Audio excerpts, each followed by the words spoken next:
Flashback to the mission briefing. His mentor gives a thumbs up with a smile, but Cyan looks stressed holding the device. He thinks this is way too heavy for a first assignment. Back in reality, Cyan walks down the hall, lost in thought, when suddenly boom! An explosion rips through the floor, sending him flying backward in shock. As the dust settles, a shadow emerges from the rubble. A glowing-eyed monster steps out and demands to know, "Are you Cyan Vert?" Cyan barely has time to react before the blonde powerhouse pins him down. He sneers, boasting about his stats: Magic 1 star, Physical 5 stars. Pure dominance. The guy rips off his mask at Seth Shaharkin, a fellow freshman. Cyan is bewildered. This mountain of muscle is a first year? How did I miss him in my past life? Seth flexes, his aura flaring red.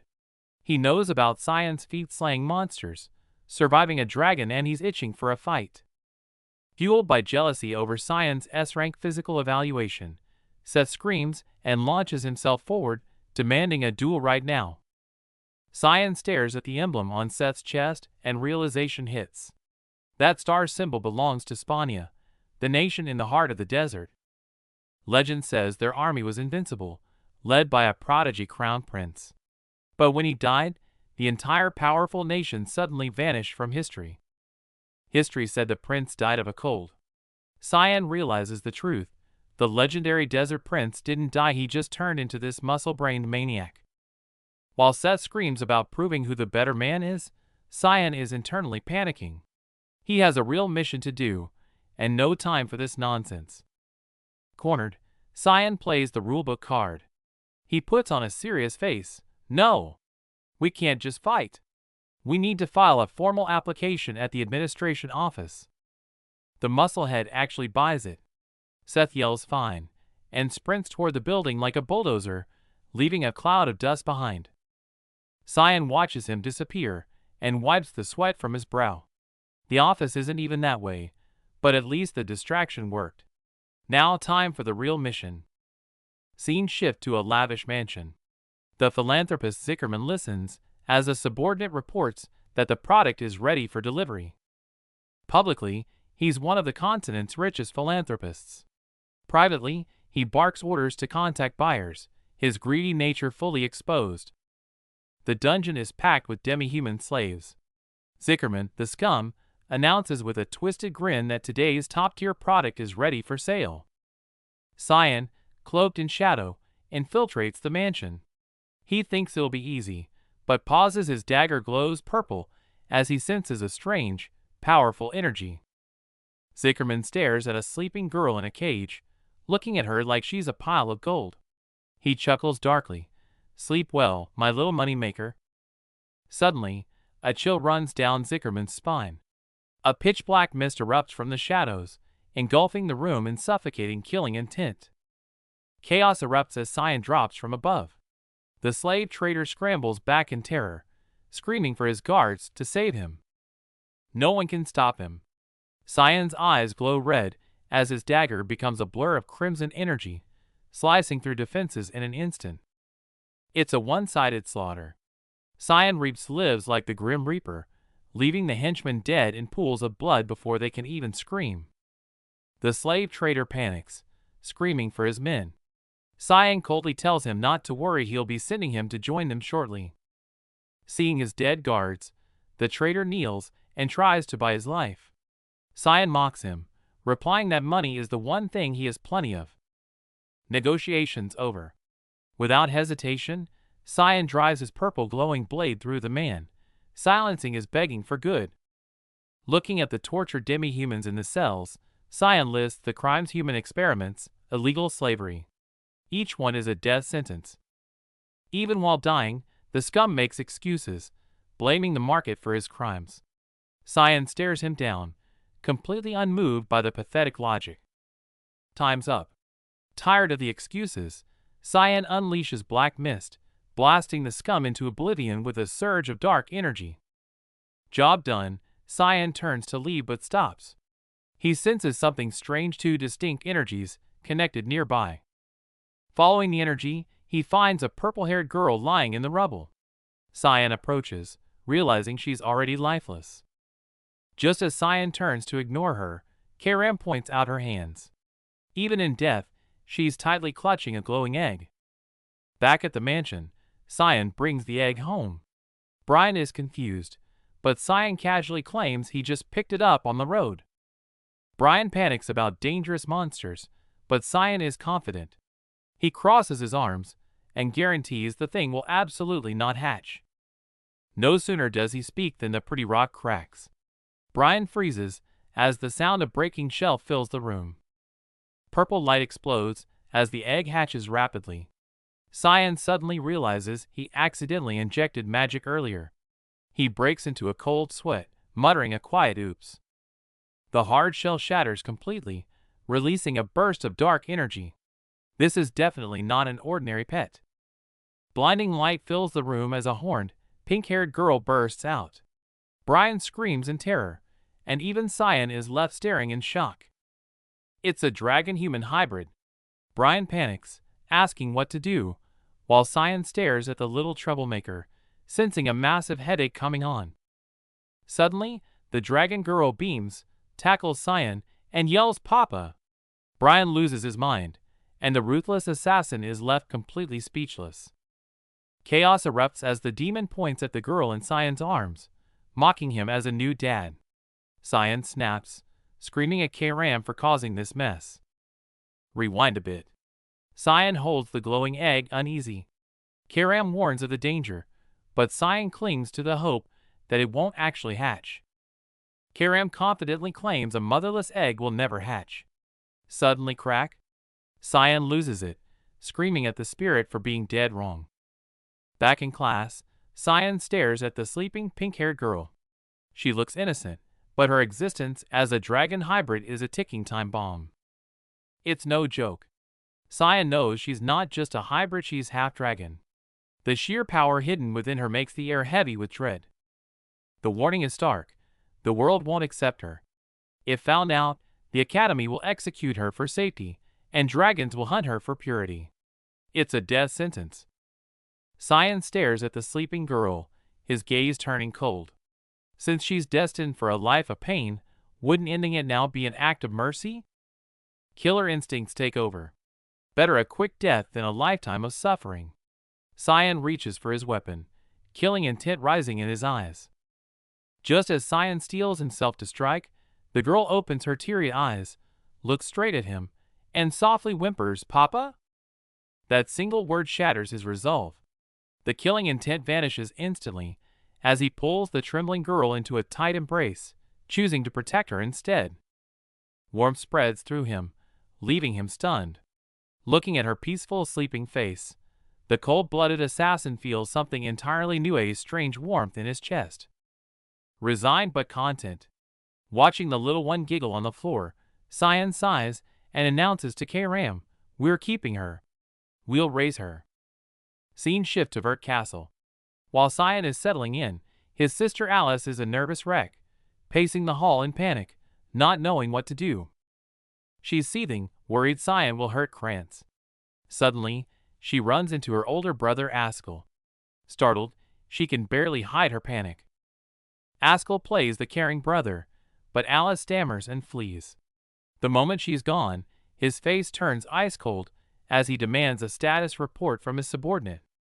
The spy, Kellen, reports, "Knight's dead, the survivor is with Cyan." And the mastermind behind the attack? Just as expected, Lady Margaret. But the informant is gone. Askell snaps, ignoring the rest. "So after all this, you still found out absolutely nothing about my brother Cyan?" Seeing the disappointment in his master's eyes, Kellen panics. Desperate to keep his rank, he vows to go personally and uncover Cyan's secrets. Askell looks down at his groveling subordinate and coldly agrees. "Go. My brother is definitely hiding something. Find out what it is." Orders received, Kellen sprints down the hallway. He knows this is his last chance, failure is not an option. Before he can catch his breath, the terrifying instructor Serica appears, staring at the baby in his arms in total confusion. "Why is there an infant here?" Cyan tries to explain, but Serica cuts him off. Adjusting her glasses with a sharp glint in her eyes, she warns. Save the baby talk. You've caused a much bigger problem. She slams a stamped dual application into his face, seething with rage. I told you to keep a low profile, and now you've started a spectacle the principal himself is attending. Cyan is surprised the big guy moves so fast. Before he can process it, Sarika drops the deadline. Stop talking. The duel starts in 2 hours. Cut to the arena. Cyan looks annoyed by the spectacle, while the desert prince Seth is absolutely manic, laughing at the sky, itching to tear Cyan apart. Gripping his massive sword, Seth taunts Cyan, daring him not to use magic. Cyan exhales, his gaze icy cold. If you want a sword fight, I'll give you one. Seth instantly brings his heavy blade crashing down, shattering the ground. Instead of flinching, Cyan smirks, looking at him like a predator eyeing its prey. The impact sends sparks flying. Blocking the heavy blow, Cyan analyzes instantly. The guy is shockingly fast for his size, but his attacks are too predictable. Seth leaps for another crushing blow, banking on brute strength. Cyan blocks steadily, knowing the truth. Against a brute like this, you don't use force, you use precision. The moment Seth's momentum fades, Cyan blurs into a streak of blue lightning. His short sword strikes like a viper, turning defense into a lethal offense. Seth is horrified to realize Cyan is using his own downward force against him. A slender blade has completely pinned him down, and cold sweat starts to pour. Cyan leaps into the air and slashes, a blue arc cutting through the sky. Seth stumbles backward, barely dodging the fatal blow, but reeling from the shockwave. The attacks come in a relentless tide, giving Seth no room to breathe. Every clash of blade shakes the big man to his core. Before Seth can regain his balance, a chill runs down his spine. He whips around in terror to find Cyan already behind him like a ghost. Does this guy have eyes in the back of his head? Promotional page. Chapter 22 ends here. The intense battle continues. Promotional page. Please continue to the next chapter. The tables have turned completely. Cyan looks down with overwhelming killing intent, while Seth, once so arrogant, is left clawing at the rubble in agony. He shows no mercy. Cyan's eyes flash crimson as he gathers every ounce of his strength, preparing the finishing blow. A brutal kick sends Seth flying, but even as he lands the hit, Cyan is impressed. The guy actually reacted. His durability is absolutely monstrous. The spectators in the classroom are absolutely stunned, jaws dropped in disbelief at what they're seeing. The hooded observer questions if he's even human. On the platform, Cyan kneels, gasping for air, while Seth trembles violently, clutching his chest in pain. Sharp cracking sounds echo through the air as the surrounding structure begins to give way under their destructive power. Seth ditches his sword, erupting in golden light and screaming about winning at all costs. Cyan just looks resigned, finding this guy more annoying than scary. Seth stomps the ground with enough force to shatter the stone, launching himself forward like a cannonball. He charges through the blast wave, eyes glowing and face twisted in a manic grin, screaming Cyan's name in a bloodthirsty rage. The headmaster strokes his beard, impressed they fought this hard without magic. The instructor beside him calls it. Cyan won the sword exchange. Cyan's physical stats are a terrifying rank S. But to the judges, physical strength is just the baseline for wielding high-level magic. Here's the kicker. Seth holds a 3-star mana rank, the highest among all new students. That's his real weapon. Seth uses his magic advantage to mock Cyan, asking if he's just an attention seeker, before unleashing a barrage of attacks. Seth's fist glows with blinding magical energy. If swordplay won't work, he'll crush him with magic. Explosions chain together as Seth attacks like a rabid beast, giving Cyan no room to breathe. Don't you dare run. His signature move Desert Fawn erupts. The massive shockwave blasts Cyan away, leaving Seth kneeling from the exertion. As the smoke clears, Cyan lands without a scratch. He stares coldly, calculating. 3-star mana, is that it? Standing amidst the rubble, Cyan calmly analyzes the threat, Seth used 4-star magic, and the instructor's barrier is about to fail. The Sand Prince screams in frustration. "Stop dodging like a rat!" Cyan shoots back a mocking look. "You expect me to just take it? Grow up!" Seth snaps and unleashes a massive sand storm. The instructor gasps in disbelief. A student casting 4-star magic is unheard of. A tsunami of sand crashes down. Seth thinks he's won, screaming that it's unavoidable, but Cyan stands his ground, unfazed. Facing the destructive wave, Cyan doesn't flinch. He cracks a confident grin. "Fine. I'll take this head on." Watching his opponent throw a tantrum, Cyan's mind drifts back to his past life, expertly preparing baby formula like a seasoned parent. Surrounded by chaotic siblings in his memories, he realizes he's always been an expert at handling unruly brats. He handled a gluttonous dragon princess without breaking a sweat. Compared to her, this overgrown child throwing magic around is nothing. The memory fades. Nana stands barefoot, seemingly waiting to see how her father handles this mess. Back in reality, the barrier fractures under the pressure. Instructors scream in panic. "Reinforce it! It's going to shatter!"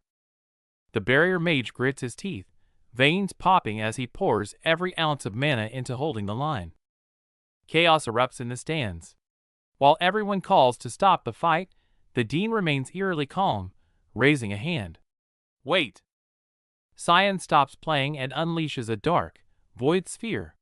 The instructor screams in terror, recognizing the forbidden level of power. Void meets sand. Purple lightning tears through the golden storm in a catastrophic explosion. Seth gets blasted away like a ragdoll. The dean laughs heartily. "He surprises me every time!" while the others stare in absolute horror. In the darkness, a mysterious purple rune flickers wildly, gathering devastating energy for a single burst. Boom! With a single strike, Seth's sandstorm magic crumbles. The students watch in shock, unable to comprehend what just happened. Some are so shaken they can barely stand, clinging to their friends.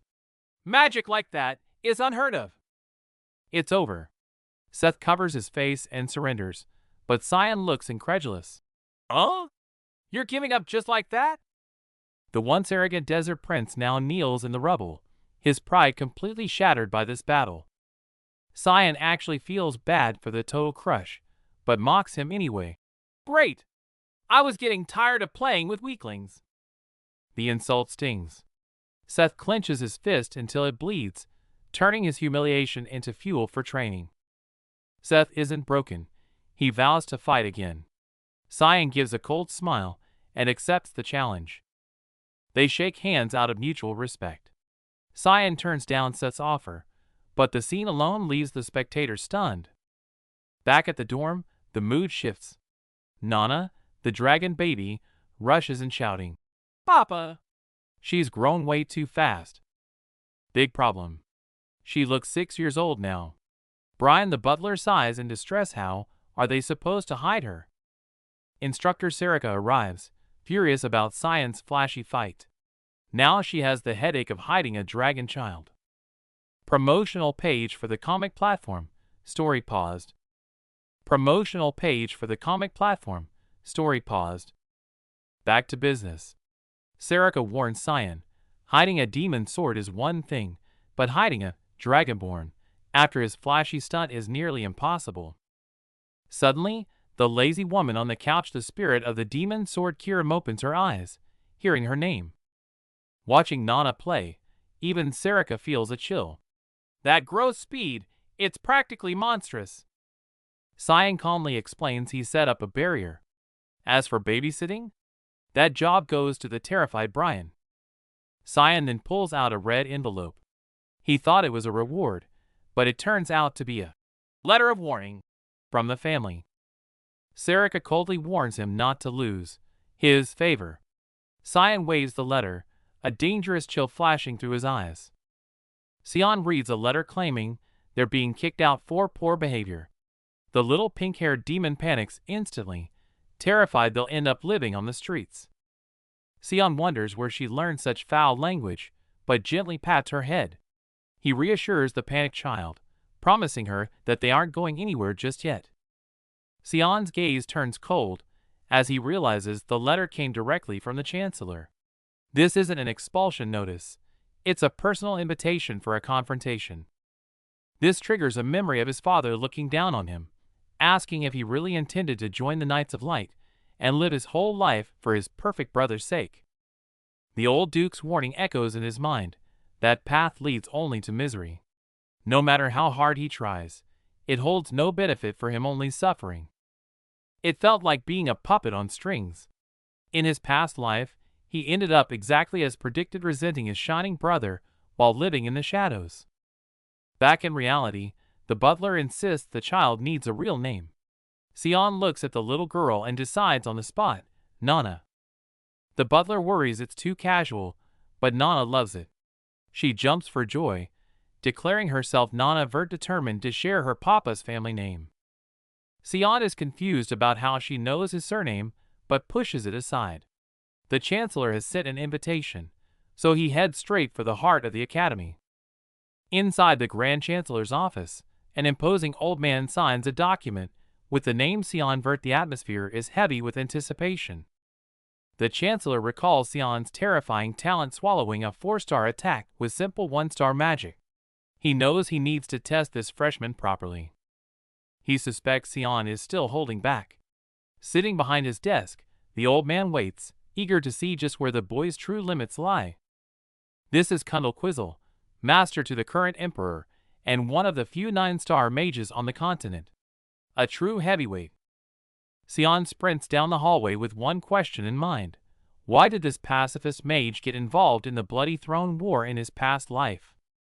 Before he even reaches the door, Sion feels the pressure. He smirks. The old man's nasty attitude hasn't changed a bit since the past life.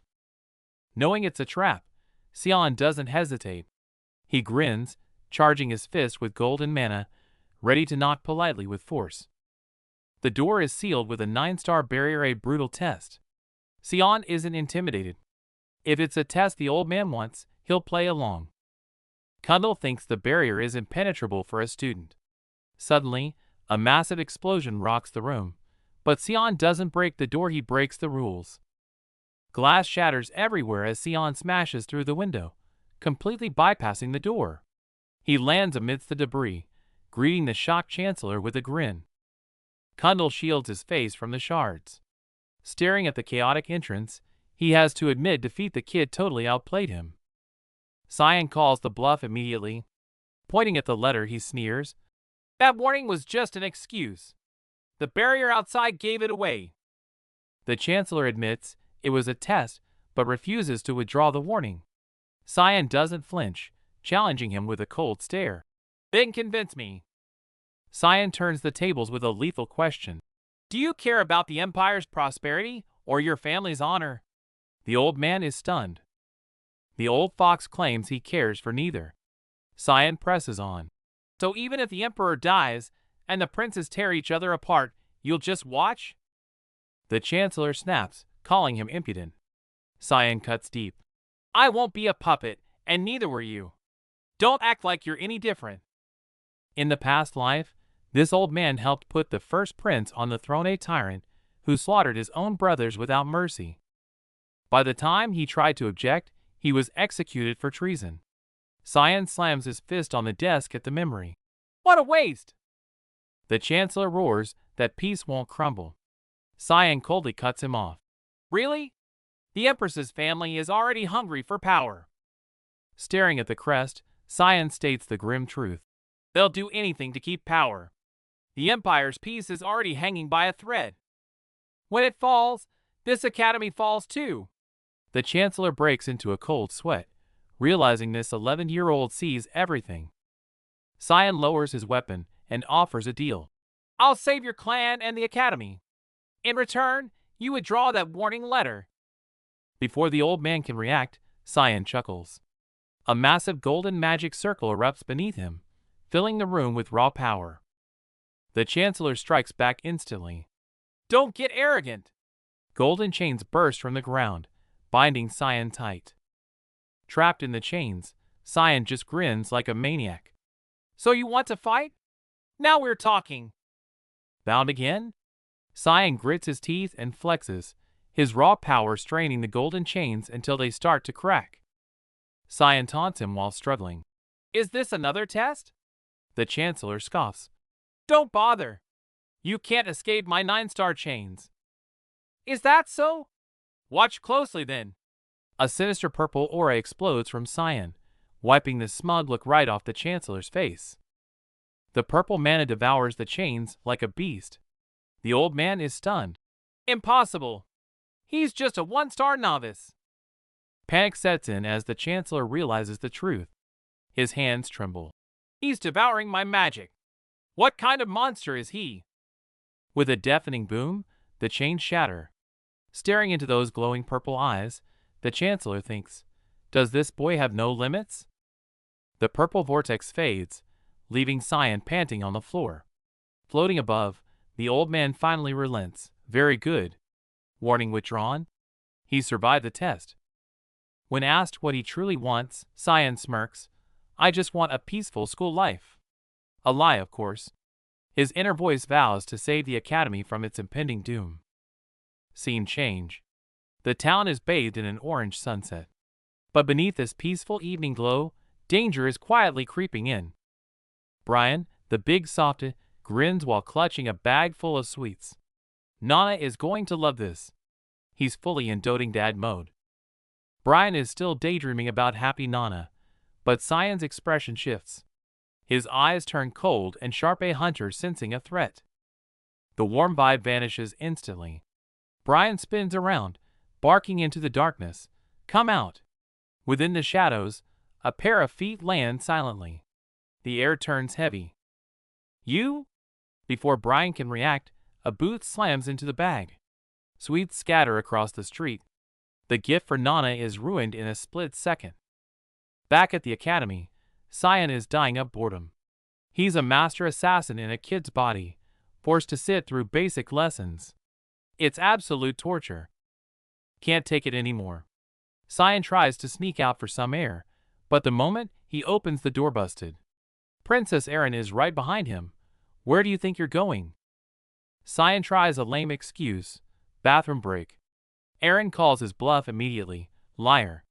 The bathroom isn't that way. Her entourage panics over her lack of royal dignity. Cyan tries to play it cool. Why so formal? Aren't we friends? Bad move.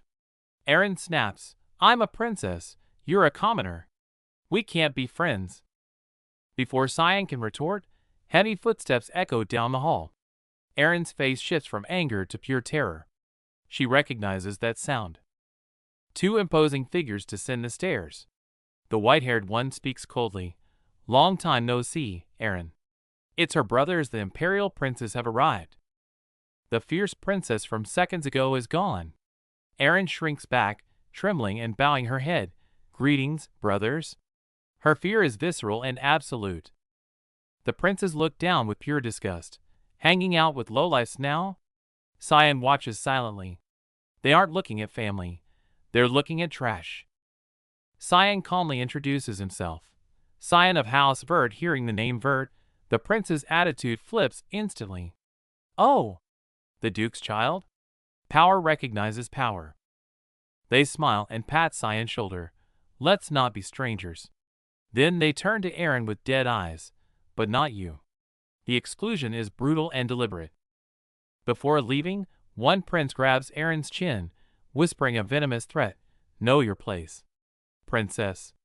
The humiliation is suffocating. Once they're gone, Erin tries to cope. They're still family, blood ties matter. Cyan cuts her off brutally. Wake up. In their eyes, you're lower than a stranger. Cyan stares into her shocked eyes and delivers the cold truth. When it comes to power, blood means nothing. Welcome to the brutal reality of royalty. Princess Erin acts tough to defend him, then immediately runs away blushing, leaving the bystander completely confused. Back in the bedroom, Cyan wakes up to find his servant Brian missing, a bad feeling instantly settling in his gut. Sensing danger, he immediately summons the spirit Kairam and orders him to track down Brian's location. While the spirit complains about being treated like a dog, Cyan's expression darkens. He smells blood. The scene shifts to Brian getting kicked across the room and crashing to the floor, surrounded by watching thugs. The blonde noble, Barrett, stands over him with a sneer, threatening to carve him up piece by piece. The psychopath isn't just torturing him. He threatens to chop Brian up and send the pieces to Cyan as a gift. Suddenly, the atmosphere shifts drastically, and the once arrogant thugs start trembling in fear at what approaches. Oblivious to the danger, Barrett thinks his victim has gone mad with fear and continues his cruel mockery. Completely unaware of his fate, he coldly orders his men to kill the target immediately. Illuminated by fire, Barrett laughs arrogantly, thinking his enemies are just walking into a death trap. In an instant, the cloaked figure erupts with power, blasting everyone away and wiping the smile right off Barrett's face. Cyan lowers his hood, surveys the carnage, and coldly calls out his enemy's name with murderous intent. Instead of running, Barrett excitedly screams that he's going to carve out Cyan's insides like a total lunatic. Cyan doesn't waste words. He swings his demon sword, and purple energy slices through the mercenaries like butter. Seeing his expensive mercenaries wiped out in a blink, Barrett finally panics, eyes wide with total shock. Faced with such overwhelming power, he screams into the rain. What kind of monster is this? He tries to counter with fire magic, but Cyan blasts him away before he can even finish the spell. Cyan walks over calmly, looks down at the bleeding noble in the rubble, and coldly asks if he enjoys torturing the weak. Even facing death, Barrett remains defiant, betting his family name will save him from being killed. This is the making of a monster. The blonde noble started young, treating servants like trash just for fun. It escalated to murder. He killed a classmate for practice, forcing the miss to step in for a cleanup. His dungeon was a graveyard. He smiled through the torture, feeding on their pain and desperation. To Serica, death is too easy for a monster like this. It's hardly a punishment at all. Back in reality, Cyan wastes no words. He chokes the life out of him, purple energy exploding on impact. Gasping for air, the blonde plays the status card. I am Barrett, the future successor. You can't touch me. Cyan shuts him up with a brutal punch, smashing his words and his face into silence. Insult me all you want, but you touched my people. This punch is personal, fueled by cold rage. The spy on the roof is terrified. This isn't a weak lord, it's a monster. He has to report this immediately. Before he can run, Serica's blade is at his throat. So, you're the rat following my student. The spy cowers on the ground, begging Cyan for mercy. My lord, I had no idea you were this strong. Cyan stares down at the pathetic creature. This is your idea of loyalty? Just plain stupidity. Don't throw your life away for meaningless loyalty. It just pisses me off. His aura crushes the spy's spirit. Done with the dog, Cyan calls out to the shadows. Show's over. You can come out now, leader. Serica steps out, eyeing the bound spy with a smirk. Quite the thoughtful gift you've prepared. She has to admit it, this kid's skill and ruthlessness exceed anyone in the mist. He's ready for the big leagues. You've proved your worth as successor, but try to be a bit more subtle next time, will you? Cyan's eyes still glow red. I refuse to be a victim. Anyone who hurts my people will wish they were never born. Serica likes that ruthless protective streak. Fine. I'll handle the cleanup. The rest is yours. Cyan turns to his prisoner with a demonic grin. Kill you? That would be too easy. Let's have some fun. Kellen screams in denial, sweat flying, but Cyan remains icy cold. He reveals he knows exactly who Kellen serves, recalling the twisted bond between the brothers. Cyan recalls Askel's jealousy with a cold smirk. Realizing Kellen is the perfect leverage, he reaches out, ready to make his move. Cyan considers killing him but stops. Why waste a resource? Purple energy ignites at his fingertips. He decides to use Kellen against his own master. Kellen stares in horror as Cyan unleashes creation, Soul of Shadow. There's no time to beg before the dark magic swallows the room whole. The purple storm slams into Kellen, tearing him apart. The shockwave isn't just physical damage, it's rewriting his very soul. A guttural scream echoes in the darkness. Kellen's will shatters completely under the overwhelming power of the forced rewriting. Cut to a bright, sunny day. Leaving the shadows behind, Cyan is back on the training grounds, sharpening his skills with a blade. Sparks fly as Princess Erin attacks without mercy. She knocks Cyan back, demanding he do better with a fierce strike. Erin claims victory, but when Cyan calls her Your Highness, her mood sours. She sharply reminds him, use her name in private. After getting scolded, Cyan stands beside Erin. They watch the brutal training happening on the other side of the field. Brian is taking a beating. Despite being a commoner, his endurance is shocking. He hits the ground hard but refuses to stay down. Cyan tests Brian himself, throwing a punch that kicks up dust. Seeing Brian panting but eager to continue, Cyan is impressed by his grit. Bruised and bleeding, Brian's worry isn't for himself. He hesitantly asks Cyan, is that guy, Kellen, really safe to keep around? Cyan assures him Kellen is on their side, but the memory of Kellen's agonizing scream as the magic took hold flashes through his mind. Back in the warehouse, Cyan had used his control arts. Watching Kellen twist in the purple light terrified even Brian, who was watching from the shadows. The ritual ends as Cyan cuts the ropes. With the magic fading, he asks the shadowed figure one crucial question, now, who are you? Kellen kneels, eyes glowing purple. He mechanically confesses his mission to spy on Cyan. Cyan smiles. The conditioning worked perfectly. The knight who served Askell has turned. Cyan gives his first order, return to Valia's and continue playing the loyal servant. Cyan commands him to report everything back to his master. Kellen bows his head in absolute submission, a perfect double agent. Recall fading, Cyan shudders at that terrifying loyalty.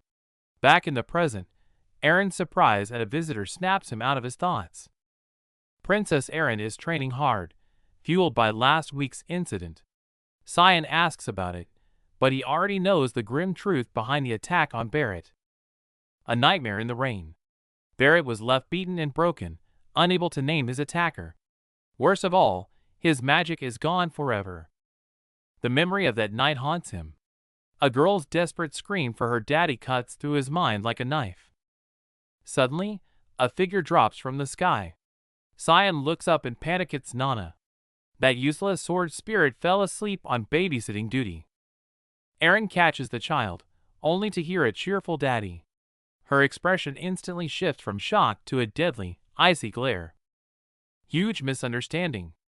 Erin demands to know when and with whom Cyan had a child. Cyan is utterly confused, staring at this sudden mess. Cleared up. Erin laughs with sheer relief in the sunset. As long as it's not Cyan's biological daughter, the world is right again. The danger isn't over. Nana's dragon identity is a ticking bomb.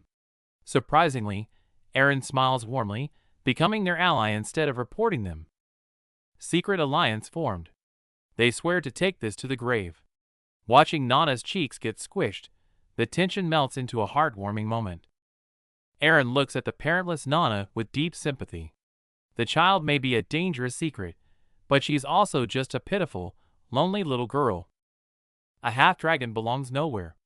Cyan seizes the moment. So, you wouldn't mind if I visit your dorm to check on her? Smooth move. Erin blushes furiously. Don't get the wrong idea. It's just for Nana. But her whispered it's our secret betrays her racing heart. The moment Cyan leaves, Erin clutches her chest. That phrase, our secret, has sent her heart into overdrive. She's completely smitten. Erin is still savoring the moment when Cyan pops back up with a smirk, seemingly seeing right through her flustered thoughts. Cut to the culprit Kiram. The sword spirit makes excuses for losing the kid. Cyan is furious, while Brian has officially become the nanny. Nana is safe, so Cyan switches back to assassin mode. The plan is set. Two shadows launch into the night sky. The mission begins. Ambush in the sky. The silver-haired figure looks on in shock. A powerful enemy is closing in, and the air reeks of killing intent. Trouble is coming. The winged intruders are nearing the academy. The red-haired woman's eyes are sharp. She smells prey nearby. Suddenly, the silver-haired leader freezes. He senses something terrifying, a presence that simply should not exist in this world. Deep night, a winding mountain path. Danger lurks in the shadows as Cyan's journey of revenge steps further into the darkness.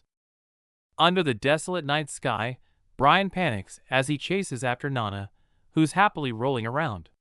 Cyan watches calmly from a distance, calculating their position. Nana laughs purely. The little demon teases Cyan about being a total dad and suggests he needs a mom for her, maybe the princess? Cyan actually blushes. The mood shifts instantly. Cyan senses a threat. His eyes glow blue with a cold sneer. Something disgusting is coming. Brian screams in terror, but Cyan is already moving. A massive cascade of blue energy crushes the enemy, while Brian frantically checks on Nana. Brian shields Nana with his body.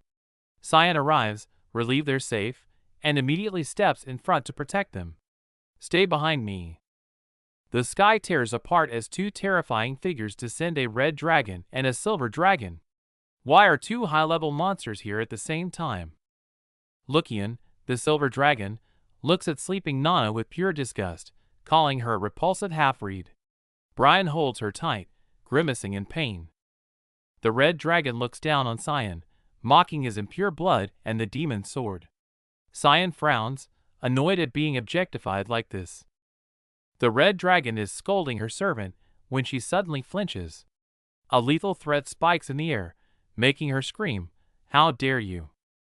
The silver dragon demands the half-breed, claiming no interest in humans. Brian trembles but holds Nana tighter, refusing to budge. They want to experiment on her? The dragon offers a merciful deal, but Brian snaps, screaming right in his face, "Go to hell!" The dragon freezes, stunned by the audacity. Brian, eyes bloodshot with rage, doubles down. "I said, go to hell, you lizard piece of SSS-T." The dragon chuckles darkly, then blasts him. Blue energy explodes, sending Brian flying as the ground cracks open beneath the impact. As Brian gets blown back, Cyan steps in, calm and collected. He orders Brian to take Nana and run, taking control of the battlefield. Cyan draws his blade. Misstyle 9th form. A massive surge of demonic blue energy erupts, forcing even the dragon to acknowledge his skill. He's not done. Red lightning crackles around Cyan. The dragon's expressions change instantly. They recognize the forbidden power of exile. The silver dragon sneers, still just a human. But a split second later, boom. A massive impact sends him reeling, eyes wide with shock. That hit enraged the dragon. His face twists, ice magic exploding around him. He drops the axe and roars, vowing to crush this pest. The dragon stops holding back. A devastating blue shockwave swallows the sky, blasting his opponent away with overwhelming force. The figure is hurled through the night sky. The dragon glows with lethal power, proving that in a clash of strength, he still dominates. Cyan wastes no time, unleashing rushing mist storm and blasting the redhead backward with a shockwave. The dragon woman reacts instantly, deploying a fire barrier while screaming for her ally to fall back. She's dangerously overconfident, boasting that a mere human can never breach her ancient dragon barrier. Cyan's gaze turns ice cold as he charges up Mist's sword, 8 fluttering petals, ready to strike. The barrier shatters instantly under Cyan's strike, the explosive impact leaving the dragon woman completely stunned. Seizing the moment, Cyan closes in with serial double cuts, carving through her defenses as she screams in pain. Cyan unleashes his true power, unfurling black wings. The terrifying aura makes her tremble. "What are you?" Battered and bleeding, she can't comprehend his power. Cyan steps closer, coldly demanding her identity. Cyan smirks, realizing he doesn't need answers. He's already figured out her secret, polymorph. Cornered, The dragon woman gambles everything, releasing a massive burst of mana to break her human seal. Blue lightning tears through the sky as a massive dragon head emerges. She's reverting to her true form. A colossal dragon roars, unleashing a terrifying pressure, but this is exactly the moment Cyan was waiting for. Cyan strikes from above like a hawk. He knows a polymorph is most vulnerable the exact moment it reverts. The dragon panics, shocked that a human knows their fatal weakness, but it's too late to react. A violet beam pierces the dragon's skull. It shrieks in agony, desperate to flee, but its body is failing. Cyan shows no mercy, delivering the final blow with Mist Sword, unshakable roots to end its life. A massive shadow consumes the battlefield. The desperate battle ends with Cyan's absolute victory. Watching from afar, Brian is stunned and quickly covers Nana's eyes, shielding her from the brutal sight. Cyan calmly slices off dragon meat for Brian. Nana begs for a bite, but Cyan snaps, absolutely not. Victory is theirs, but a new crisis looms. How long can they keep this secret? Under the cover of night, a conspiracy unravels. The reporter whispers nervously, their spies have vanished, wiped out by an invisible force protecting their target. The blonde leader frowns, frustration radiating from him. This isn't just an intel failure, it's like fighting a ghost. Their enemy is completely untraceable. He mentions Kellen, the spy, noting a drastic personality shift. The bald figure turned away finally reacts, sensing a crucial crack in the pattern. The scene shifts to Cyan in the hot seat. As the headmaster questions him, Cyan's gaze sharpens. He realizes instantly this isn't a chat, it's a test of loyalty. Cyan plays the perfect student, bowing respectfully. But hidden from view, a cold smirk curls on his lips. He sees right through the old man's game. Dismissed, Cyan walks out calmly. But internally, his guard is up. One wrong move, one slip of the tongue, and this dangerous game could end in disaster. Outside, his loyal knight Brian stands guard, ready for anything. But as he opens the door, he freezes. There's an unexpected visitor waiting inside. It's Emily, the maid. Brian tenses up, demanding to know why she's here, before realizing his master summoned her personally for a secret task. Back in his room, Cyan wears a mysterious smile. He places a hand on Emily's shoulder, his request sounding polite, but carrying an undeniable weight. Emily stands frozen, eyes wide in shock. She never expected a request like that from her master. It completely catches her off guard. Meanwhile, chaos reigns elsewhere. Shattered crystals signal a disaster. 2 powerful dragons have gone missing, their life signals completely vanished. Staring at the dull mana stones, the investigators realize the truth. To wipe the scene this clean, the killer must possess the rare darkness element. Suspicions initially turn to the Archmage Kundal, but the elements don't match. That means a third, unknown monster is out there, lurking in the shadows. Finally, a name is whispered in the dark. Cyanvert, the sole possessor of the darkness element, and a survivor of the dragon attack. Connecting the dots, the conspirators realize their test subjects all died around Cyan. It's too consistent to be a coincidence. He's cleaning house. From the shadows, the mastermind makes a move. If they can't read him, they'll watch him. He orders his granddaughter, Lenov, to be sent to Cyan's side. Back at the dorms, the mood lightens instantly. Princess Erin arrives with a special cake from the palace, her face beaming with excitement. Nana devours the cake, cream smudged all over her face, shouting her love for the treat. Cyan watches the wholesome scene, his guard momentarily dropping. But the peace is fragile. Watching innocent Nana, Cyan calculates his next move. If the dragons discover her, they will come for her. He must stay hidden. His eyes turn cold, murderous intent flooding back. He lives for himself now, and he will crush anyone who plots against him. Erin blinks, confused by his sudden intensity. Cyan cracks a rare smile. Must be good news, or perhaps a perfect plan has just popped into his mind. Scene shift to Askell sharing a drink with Prince Ruel. Beneath the polite small talk, tension clearly simmers. The prince confidently credits the emperor, but Askell just offers a meaningful smile, his eyes calculating and sharp. The conversation turns jagged. Askell cuts through the pretense. Are you worried about Elise, or afraid she'll become a threat to your position? The atmosphere freezes. Askell applies the pressure, his dominance leaving the prince stiff with unease. At the mention of Cyan, Askell's mask slips. The thought of father matching that useless brother with Princess Erin fills him with seething jealousy. They reach a cold consensus. The princess is just a useful pawn once she gathers power. A perfect match of ruthless ambition. Flashback to 2 years ago. The blonde man, Boris, whom Elise calls her Jim from the slums, offers her wine with a charming smile. Boris Wilhelm, Elise's hand-picked subordinate. With his introduction, 2 years pass in the blink of an eye. Back at the academy, Cyan's peaceful life shatters. One name makes everyone freeze. Demon's sister, Elise, has returned. Here she comes, whip in hand.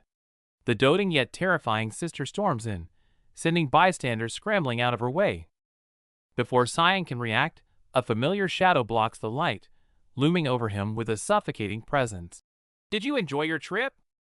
Rewind slightly. Elise is reporting to her mentor. To get stronger, she actually ventured into the forbidden lands of Fruina. She survived a whole year in that hellhole just to find harmony, her eyes now burning with newfound resolve. Her mind made up, she drops the bombshell. I'll be joining the Knights of Light. The reason? To protect her timid little brother Cyan. The look on her face screams hopeless brother complex. Hearing Cyan and timid in the same sentence, the elder bursts out laughing, as if he's heard the joke of the year. Elise bristles instantly. Who dares mock her precious brother? She clenches her fists, ready to fight for his honor. Back in the present, to soothe the beast, Cyan summons his best acting skills and puts on a sweet face. I missed you, big sister. It works like a charm. Crisis averted. They walk together in the sun. Cyan might be sweating internally, but it looks heartwarming enough. Memory flashes back to years ago, bathed in sunlight. Cyan and Krantz could still laugh like real brothers. But Alice knew that was the calm before the storm. Back to the present, summer break is here. Everyone's packing to go home, but Cyan stands motionless until someone asks why he isn't leaving. Cyan forces a bitter smile, joking that nobody home welcomes him anyway. The blue-haired girl is stunned, but before she can respond, Cyan's gaze turns dark. He knows the score. The hypocrite Askell is there, the Duchess who wants him dead is waiting, and his father won't lift a finger. Going back now? That's suicide. Looking at the academy, Cyan is prepared never to return. When the girl innocently asks if he and Krantz are friends, he shuts it down instantly. Impossible. He grits his teeth and drops a bombshell. That guy tried to kill me. The blue-haired girl's pupils dilate in pure shock, unable to believe her ears. Suddenly, Brian steps out from the background, solemnly vouching for his master. The girl finally realizes this is a real guard knight. She covers her mouth, guilt-ridden over her ignorance. Cyan stays cool, crossing his arms to comfort her. The villains are that mother and son, not you. Suddenly, a fierce killing intent slices through the air. A terrifying silhouette flashes in Cyan's mind. He spins around, blurting out the name Alice. Cyan tries to dismiss the past, but a hand suddenly clamps onto his shoulder. Seems like someone hasn't reflected on their sins, they're looking for trouble. Before he can finish, she wraps her arms around him. Tears in her eyes, she begs him not to carry the burden alone, leaving Cyan completely flustered. Cyan makes a solemn vow, I will protect you. Mirroring a memory where a blonde boy once wiped away tears to say goodbye, a mix of reluctance and helplessness. Alice suddenly hugs Brian, nagging him to take care of my little Cyan. Brian is terrified because the master himself is staring daggers at him from behind. Sunset paints the sky red. The time for parting has come. As the carriage rolls away, Alice waves from afar, and Cyan silently raises his hand to see her off. Watching her leave, Cyan recalls his past life. Alice had that same look back then, the angriest he ever remembers seeing her. The memory shifts to that hellish training ground. Krantz skewers Cyan with his sword, standing over his trash brother and mocking him to get up for more. Krantz was a complete maniac back then, face twisted in glee. Cyan screamed in despair, begging for mercy, admitting defeat, but the cruelty in his brother's eyes didn't stop. Blow after blow rains down, each strike meant to cripple. Just as Cyan is about to be beaten to death, a furious roar explodes. "Stop, Krantz!" Krantz turns around and freezes its Alice. She's crackling with terrifying lightning, eyes full of murderous intent. "Apologize." "Right. Now!"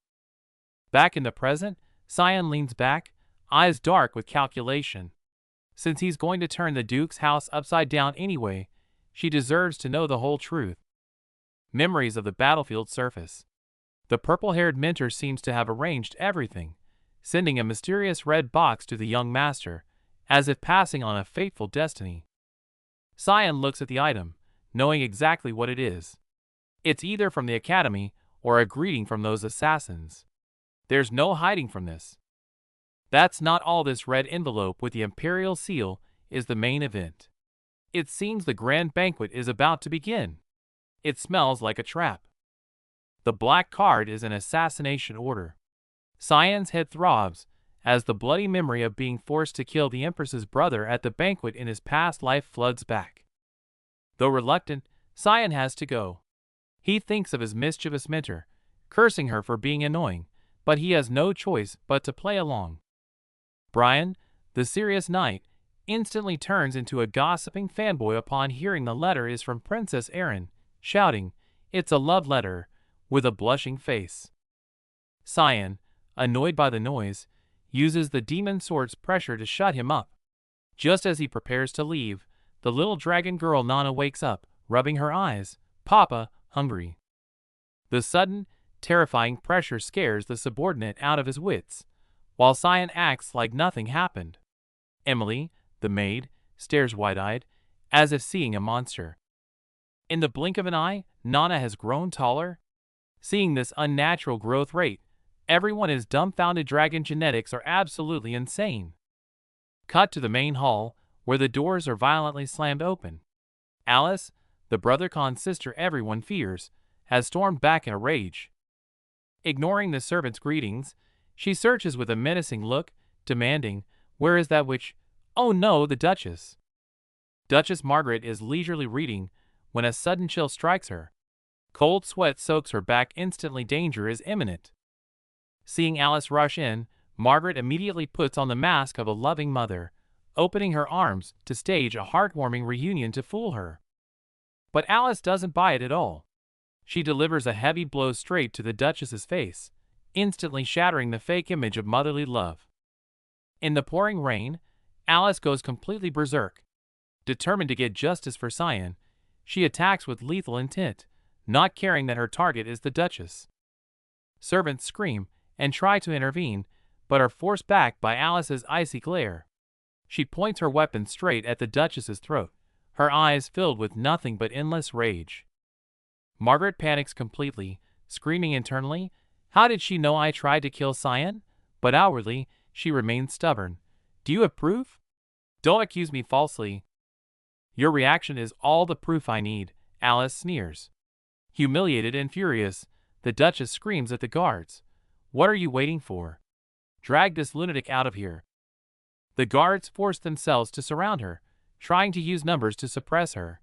But Alice, fierce in her protection of her brother, isn't one to be trifled with. She sends one unlucky guard flying with a single kick. Since the mask is off, there's no need to hold back.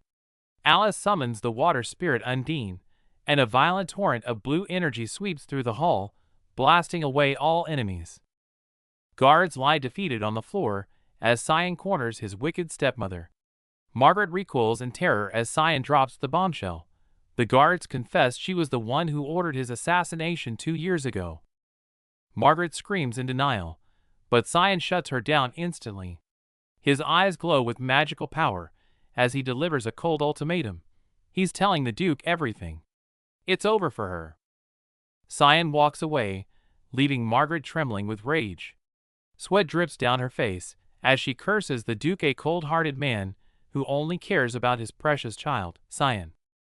Scene shifts to Alice confronting the Duke. When he dismissively says he already knew, Alice explodes. Your own son was almost murdered, and that's all you have to say?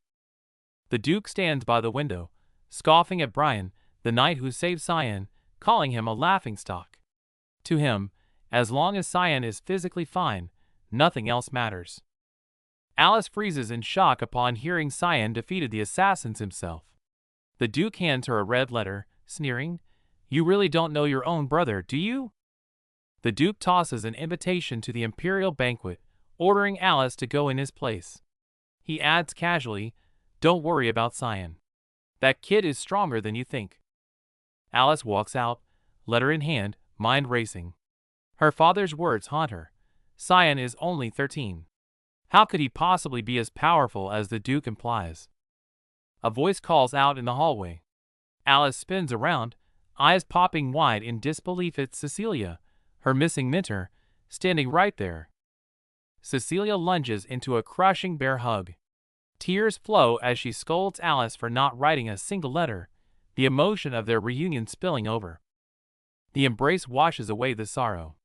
Cecilia wipes her tears and pulls Alice along, claiming they need fresh air, but clearly, a new journey is about to begin. Cecilia waves the gold-stamped invitation triumphantly to the Imperial Palace. The carriage wheels roll, kicking up dust as they set off for the capital. Inside the carriage, Nana acts like an excited kid, screaming at the sight of a deer. Her excitement pops her dragon tail out, making Cyan panic and order her to hide it. With a strained face and a puff of magic, Nana hides her horns and tail. Cyan sighs in relief at her cute human form, but he knows she's a ticking time bomb. Cyan begs for discretion. Nana plays the elegant maid for 1 second, saying "young master," before instantly reverting to her hyperactive self, flailing wildly. Cyan face-bombs, sensing trouble. Just then, a commotion outside catches Brian's attention. He peers out the window, his expression tightening. Trouble's here. It's a bandit ambush. The thugs sneer, demanding loot. Cyan doesn't even step out. He glances from the window with cold boredom. Just insects. Get rid of them. Nana asks what's happening, but Cyan calmly covers her ears. Outside, Brian draws his blade, turning from a quiet night into a blur of deadly motion. Screaming for revenge, the bandit leader leads a swarm of thugs from above. They lunge at Brian with clubs and swords, intent on crushing the blonde knight. Brian's eyes sharpen. He unleashes multiple cuts, and the air fills with flashing steel. The bandits are sliced down in midair before they even know what hit them. In the forest, Brian stands over the defeated ambushers. He stares at his hand, realizing weak Brian is dead and gone. Meanwhile, a carriage speeds toward the capital. Inside, a hand picks up the guest list. The targets for the banquet are set.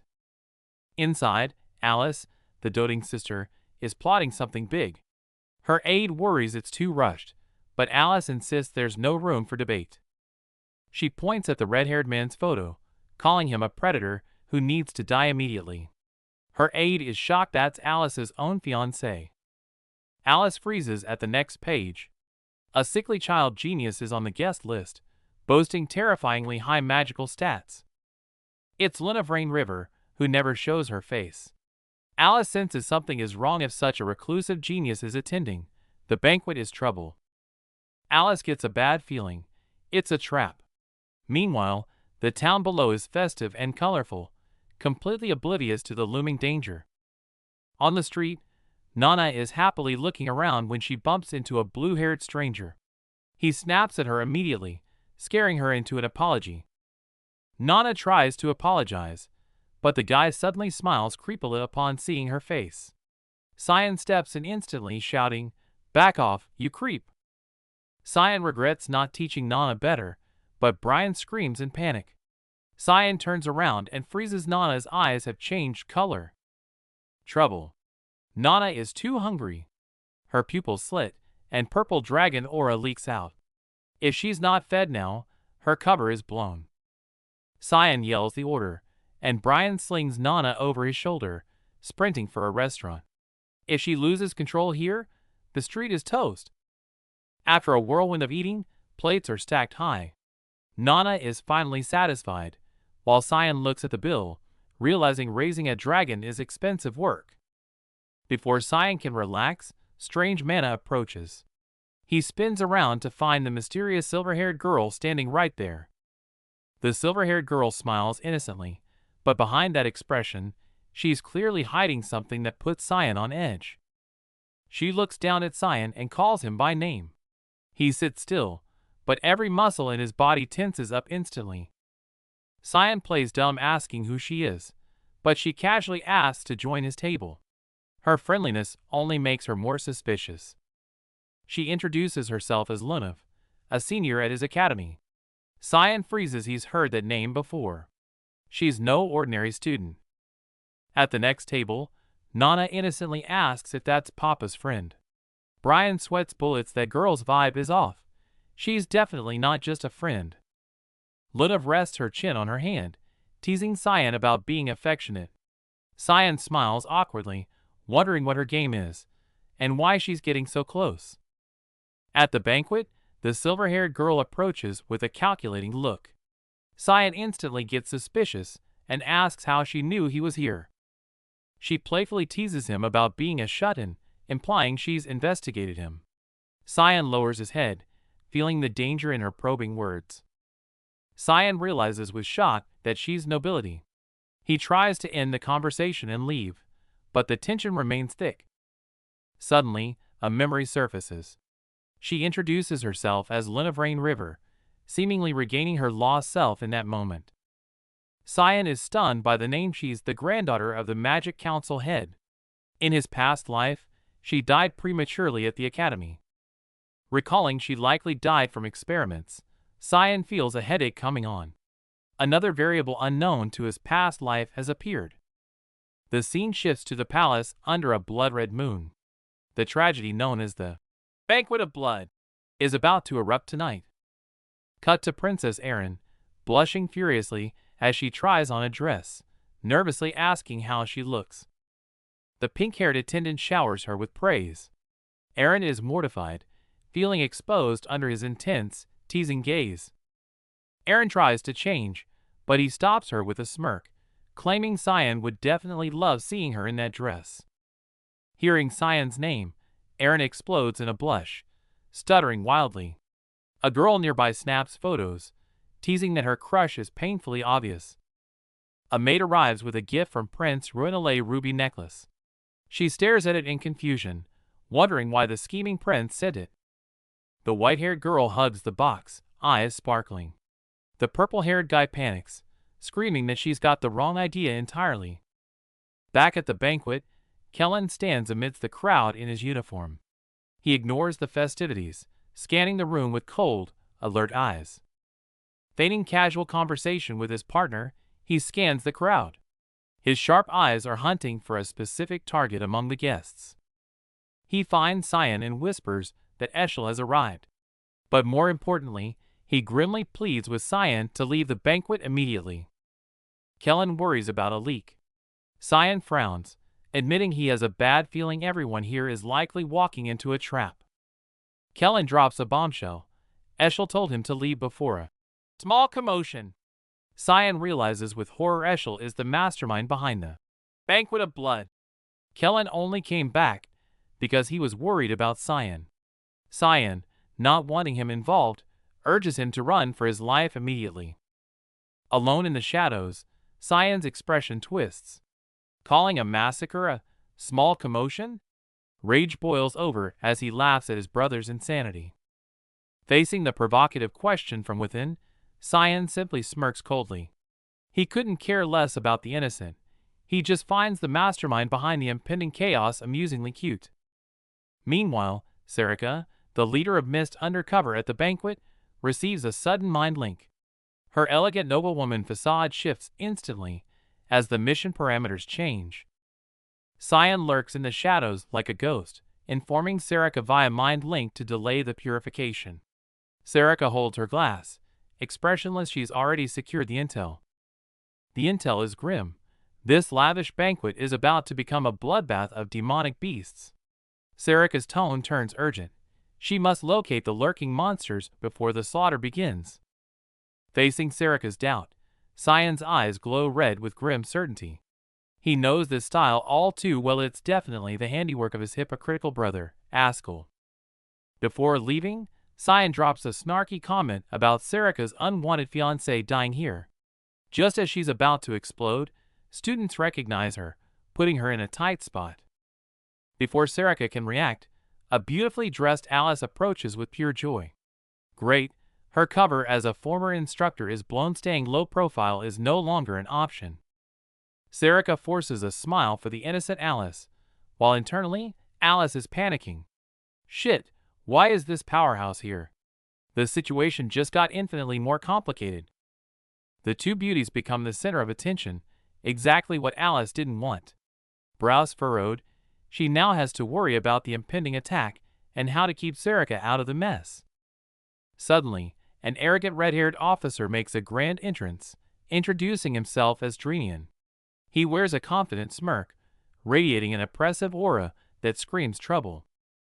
Outside the hall, Cyan strides purposefully with his loyal knight, Brian. Since action is inevitable, there's no need to hide anymore. It's time to work. Brian gets overly fired up, shouting his loyalty at the top of his lungs. Cyan looks at him with pure disgust. This level of cringe is physically painful. 1 second Brian's bragging about his dragon blood strength, the next he's terrified of the dark underground aqueduct. The instant switch from tough to chicken leaves Cyan speechless. Just as Cyan is scolding Brian, the knight spins around in terror, pointing into the shadows. Killer intent. The danger is right behind them. An assassin with glowing eyes strikes from the dark. Brian is floored before he can react, but Cyan instantly shifts into combat mode, meeting the attack head-on. Dust settles. Cyan holds back the killing blow and stops Brian from retaliating.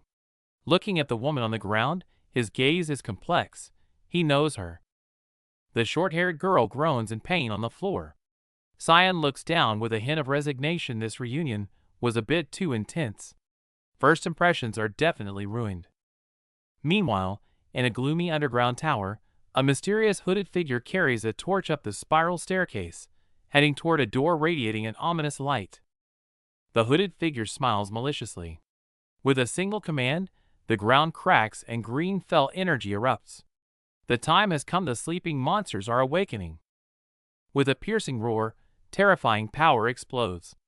In this moment, the curtain rises on the blood banquet, and true chaos descends. Inside the grand banquet hall, Princess Erin is fuming.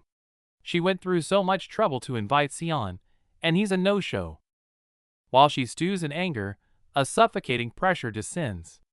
A purple-haired figure approaches with an intimidating aura. It turns out to be an acquaintance from the academy. The noblewoman adjusts her dress, wearing a confident, sly smile. They exchange polite greetings, but the words are laced with venom. The woman acts like she owns the place, provoking Erin. Then she drops the bomb. I was with Sion just yesterday. Erin loses her composure instantly, shock written all over her face. Seizing the moment, she strikes. As I thought, you like Senior Sion, don't you? Erin blushes violently, her secret exposed. Erin tries to deny it, but before her embarrassed scream can fade, the atmosphere shifts from awkward to terrified. A scream pierces the hall. A guest is stabbed, and a grotesque monster with red eyes has breached the imperial palace. The stitch-faced monster ignores the panic. Reeking of blood, it growls out its target, Princess. Amidst the chaos, Sarika's eyes sharpen from the shadows. The real hunters have spotted their prey. Meanwhile, the maid Nana introduces herself elegantly, standing casually over the assassin she just knocked out cold. Nana glares at the unconscious girl, not with murderous intent, but pure jealousy. She's younger and prettier than me. Chaos erupts as Emily cries about being replaced, but Sion cuts through the drama. Did my brother Eshel send you? Nana giggles, thinking she's charmed him. Sion smiles darkly. Since you're here, why not work as my maid? Sion recalls the past. His snake of a brother, Askell, tried to manipulate lonely Emily while Sion was away. But Emily stayed loyal and rejected him flat out. That stubborn loyalty annoyed Askell then, and it exasperates Sion now. Back in the present, Sion realizes his brother hasn't given up. He orders Brian to guard the rear, his gaze sharpening. Rage boils over. Memories of the past mix with present schemes. Sion's eyes glow red. Don't mess with my people. Suddenly, Emily pulls out the gift Askell gave her, a red bow tie that's glowing ominously. The clumsy maid is upset she almost forgot it, unaware the bow tie in her hands is pulsing with dangerous magic. A sharp gaze cuts through the dark. The purple-haired mentor senses something wrong. In the distance, the majestic building stands silent, unaware of the sparks about to ignite. A gloved hand grips a crackling dagger. High above, Prince Royal watches with a cold smile, declaring that the chaos has finally begun. The conspirators are pleased their insider, Boris, has delivered the gifts. They justify the coming destruction as a necessary step to change the empire. The mastermind Askell reveals his true colors, eyes glowing blue as he draws his weapon. He intends to use this chaos to prove his worth to the empire. Back at the banquet, Princess Erin takes charge, shouting for evacuation. Guards beg her to flee, but she stubbornly refuses to leave her people behind. Lunav, the silver-haired mage, refuses to stay back and rushes to join the fight. Erin flashes a grateful smile amidst the chaos. Chaos erupts as guards clash with the monsters. But the situation is grim for every beast they repel. More swarm in from the shadows. Tragedy strikes. A monster ambushes a soldier from behind. The captain watches helplessly, screaming in despair as his subordinate falls. It's a massacre. Facing giant demonic beasts, the captain's spirit breaks. Surrounded by bodies, he realizes they might all die here tonight. Instructor Sarika steps up, unleashing powerful attacks to hold the beasts back. She screams at the students to run, buying them time with her own safety. An onlooker is stunned by her strength, disbelief written on his face. Sarika executes a hypersonic sword strike, slicing through the monster with blinding speed. Inspired by her lead, Lunav and other students hold the line. The commander regains his composure, ordering the guards to focus on escorting the civilians. Outside, the nightmare continues. The massive tree monster rampages through the city, leaving ruins in its wake. Sarika watches the devastation, the sky turning an ominous purple. Suddenly, the ground shakes. The girls realize with horror that the colossal vine monster is ignoring everyone else and charging straight toward them. Shockingly, the beast leaps right over them. The realization hits hard. The monsters aren't attacking randomly. They are hunting a specific target. Panic sets in as the truth is revealed.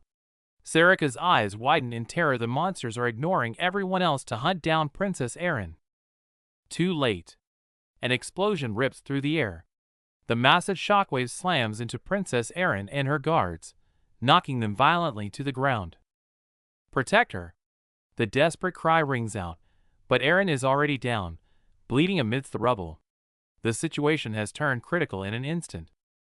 A new threat dives from above, aiming a finishing blow. Despite the frantic screams to protect Princess Erin, the deadly strike descends upon the fallen royal. Chaos erupts instantly. The white-haired girl screams as her companion is launched into the air, blood spraying from a devastating impact. Despair sets in.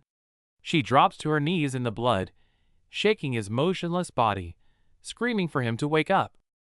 Guilt ignites into pure rage. Gritting her teeth through the tears, she channels every ounce of her magic for a desperate counterattack. A massive water vortex erupts. The sheer power stuns the onlookers. This is advanced magic, far beyond a student's level. Meanwhile, Sarika grabs the princess. The situation is critical. They have to run, now. The guards form a human wall against the rampaging vines, screaming for the princess to flee as they prepare for a suicide stand. Witnessing the sacrifice, the captain's armor glows with a sudden, blinding gold light. grief has awakened a new power. He deploys a magic barrier just in time, shouting a warning. The vines are deadly poisonous, one touch means death. The princess stops and turns back. With royal authority, she commands, "Do not die." That is an order. Her fear is gone. Morale skyrockets. The soldiers roar and charge the giant monster, swinging their blades with renewed fury. The captain lands a solid hit, but the monster is too fast. A massive vine whips around and smashes him back. He's sent flying, blood spraying everywhere. Just as the monster strikes again, a commanding voice screams, "Freeze!" A giant ice spike crashes down, impaling the beast. Alice Vert stomps onto the battlefield, instantly taking control. Seizing the opening, Sarika stops holding back. She becomes a purple blur, rushing straight at the monster with her sword drawn. She hesitates to reveal her true skills, but seeing the danger, she decides, screw it. She unleashes the secret mist sword technique. Purple energy explodes in the air, devastating the monster. The soldiers below watch in awe as she tears the enemy apart. But there's no time to rest. Sarika screams a warning, more enemies are lurking in the shadows, waiting to strike. As they retreat, Sarika's mind races. That blue-haired girl leading the princess, she's definitely Cyan's sister. They don't get far before the floor explodes. Another massive rock monster blocks their path. It's one trap after another. Sarika grips her sword. It's clearly a setup, and now she has to fight her way out alone against this behemoth. Battle erupts. The silver-haired prodigy Lunav goes all out, dual-casting binding chains and fire spears in a dazzling display. The rock monster is instantly bound, then blasted in the face by a flaming spear. Even instructor Sarika is stunned. Seeing her students fight so hard, Sarika grits her teeth. As a mentor, she can't look weak, it's time to get serious. A terrifying stream of energy pierces the battlefield, tearing the monster apart in a blinding blue flash. The power is insane. As the dust settles, Luna stands proud amidst the ruins, declaring, "I am Luna Vert, the shield of the Empire." The battle rages on elsewhere as a massive water sword crashes down, fueled by rage, to crush the rock monster into dust. Room clear. Sarika scans the ruins, brow furrowed. These endless attacks are giving her a bad feeling. She inspects a body and freezes. It's not a living person, but a puppet stitched together from corpses. This is forbidden necromancy. Raising an army of corpse puppets requires insane mana. The mastermind behind this is a lunatic. Sarika realizes this isn't random. An attack of this scale isn't a solo act, it's a calculated move to start a war. Elsewhere, Cyan stands amidst the carnage, sword dripping. Panting, he's annoyed that he has to do this dirty work on the day of the banquet. Seeing Cyan collapse, his allies rush over in panic. But Cyan removes his mask with a reassuring smile. "Relax, just a bit tired." Cut to the palace, where Askell helps the seemingly weak Prince Lunel up. A silent, dark understanding passes between them. Knights swarm in to show loyalty, while Askell puts on a perfect performance, gently comforting the shaken prince. But the nightmare isn't over. More crystal monsters smash through the walls. Lunav grips her sword, realizing the enemy numbers are endless. A massive shadow looms over them. The girls look tiny against the beast. This is becoming a battle of attrition. Back at the estate, a gift arrives from Askell. Knight Brian stares at the red box, feeling an instinctive chill down his spine. Cyan knows his brother's malice. This is no gift. Before Brian can react, Nana screams, "Run!" The trap is sprung.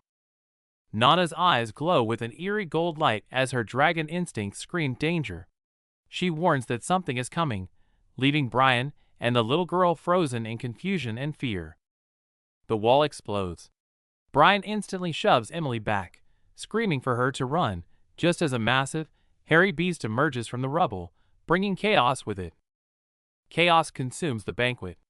A massive shadow looms over the crowd as terrified nobles scatter like insects, marking the true beginning of the blood banquet. This bearded noble is losing his mind, sweating bullets as he flees. He thought he was fast enough, only to realize the main gates are also swarming with armored monsters. There's no way out. Cut to a dungeon where this man hangs precariously above a pile of bloody corpses. Gritting his teeth in terror, he swears to survive, driven only by the thought of seeing his maid, Lily, again. A black-haired maniac laughs hysterically at the thought of destroying Serica. Meanwhile, the bearded noble, trembling with a key in hand, desperately asks if the back exit is safe, getting a shaky yes from his subordinate. The maniac attacks. Screaming in rage, he dives from above with red energy crackling around him. The victim below only has time to scream Marquis Drenian before being crushed by the impact. The guards are surrounded and losing hope. Suddenly, a massive surge of water erupts from the ground. A powerful hydroblast wipes out the assassins in an instant. Reinforcements have arrived. At the command, the silver-haired mage Lunav unleashes a blizzard of ice shards, instantly freezing the monstrous enemies into statues. Everyone stares in disbelief at the instant victory. Stepping forward, the blonde knight proudly announces herself, Alice Vert. What a heroic entrance! The battle isn't over yet. Alice rushes to support Princess Erin. Even though the princess is worried about others, Alice grimaces through the pain, determined to stand her ground. There's no time to rest. Alice grimly warns that the next wave is imminent. Beside her, Lunav looks on with deep concern and sadness, knowing the danger isn't over. The knights scramble into formation. Shouts ring out to protect the highness and raise barriers for the nobles. Everyone braces themselves for the brutal fight ahead. Alice unleashes her ice magic again, but the monsters just keep coming. Despite her determination, she realizes with a sinking heart that this is an endless battle of attrition. It's like they know exactly where we are. Alice senses the enemies tracking them. With no time to lose, they power up again to face the relentless tide of monsters. Suddenly, the ceiling collapses. A massive boss-level monster crashes down. Brian shields Emily with his body, gritting his teeth as he faces a threat way above his pay grade. Facing the roaring beast, Brian finds a moment of clarity. He remembers his master's warning. With no one else to rely on, he realizes he must stand his ground and fight. Brian shields Emily, his back against the wall. Hearing her whisper, "I believe in you," all hesitation vanishes from his eyes. He grips his sword, ready to face the monster's strike. The monster swipes. The shockwave sends them flying. Brian thinks it's the end, but he looks up in shock. The monster has suddenly frozen in its tracks. Bruised and gasping for air, Brian reassures Emily he's okay. Suddenly, a calm voice cuts through the chaos. "Don't worry, I won't let him hurt you. Reinforcements have arrived." The blonde warrior sprints desperately with his wounded comrade, panic gripping him, as the monster's roar signals death closing in. A massive explosion of purple energy erupts. Everyone is frozen in shock, paralyzed by the sudden, overwhelming pressure. As the smoke clears, a winged demon figure stands amidst the ruins, causing the purple-haired woman to scream in sheer terror. Outside the castle, the full moon hangs over a city draped in eerie silence, broken only by distant, heavy impact sounds. A stitch-faced monstrosity is blasted away like a cannonball, tracing a pathetic arc through the air before crashing down with a bone-crushing thud. Chaos erupts in the rain as magic and blades clash violently, with every second teetering on the edge of life and death. The purple-haired leader grits her teeth, watching her knights tire, knowing they're all doomed without a new strategy immediately. Suddenly, a beam of purple light blows the stitched monster's head off. The woman stares in disbelief, shocked by the unseen, lethal attack. Seeing the undead puppet fall, it clicks these are black magic corpses, and their only weakness is the power of the light god. Light magic is the key to victory. All eyes instantly lock onto Princess Erin, guarded in the center. She is their only hope. The blue-haired swordsman begs for an enchantment. Erin hesitates, fearing for the barrier, but the knight's resolve gives her the courage to act. Erin casts the blessing. Feeling the holy power surge through the sword, the swordsman decides to forcefully merge it with spiritual magic, risking it all. The risk is immense, but she doesn't care. Elise grips the radiant sword, eyes burning with madness and resolve, ready to bet everything on this strike. This scene shows a recruitment page for the scanlation team, seeking translators and editors to keep the comic updates flowing. Meanwhile, Cyan studies the mask on the floor. This isn't just an assassination, it's a chess move orchestrated by his brother Askell, dripping with conspiracy. The pink flame spirit warns frantically that this place is a bloodbath, but Cyan remains calm, having already seen through the black magic tricks.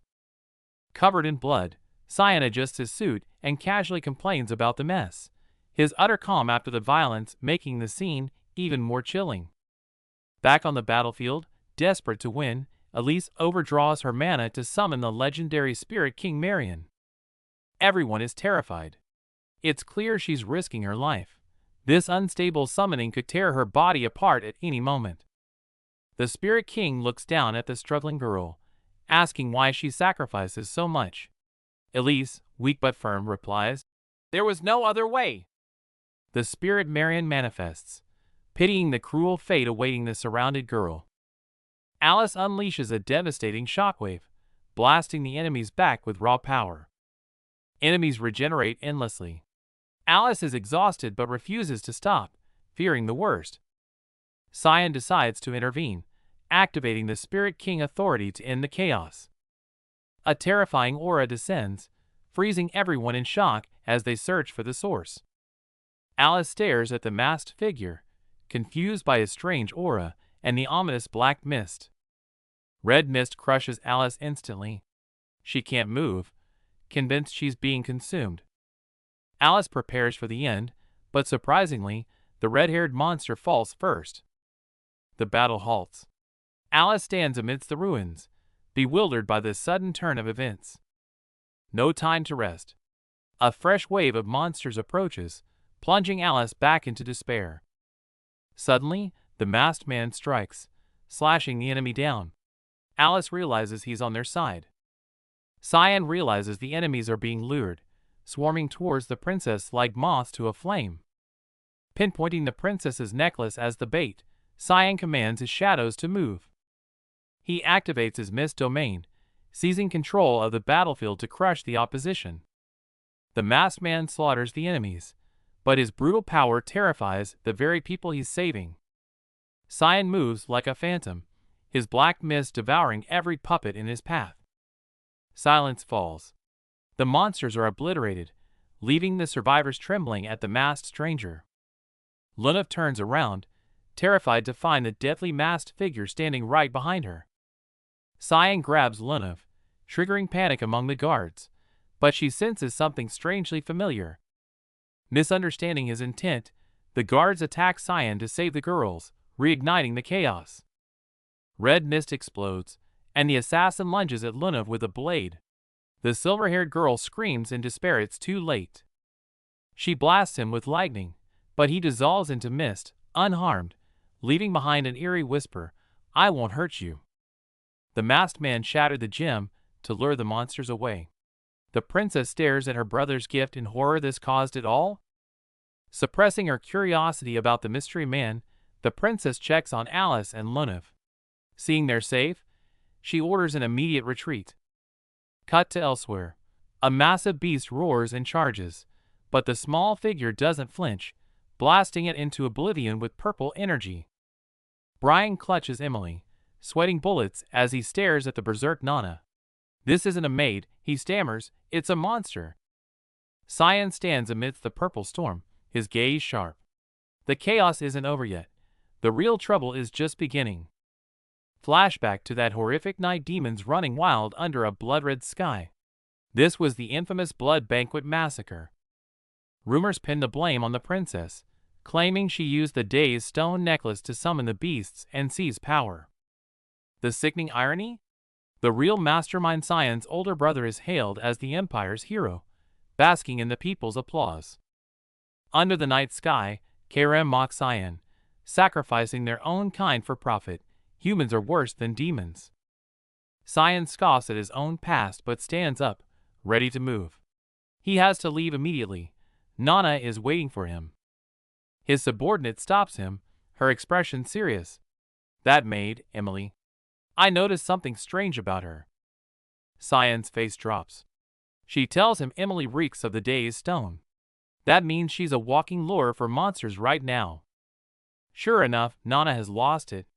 Drawn by the scent, she sees Emily as food. Emily screams, "I'm not tasty at all." Nana floats, horns sprouting and purple energy swirling. She's gone full demon.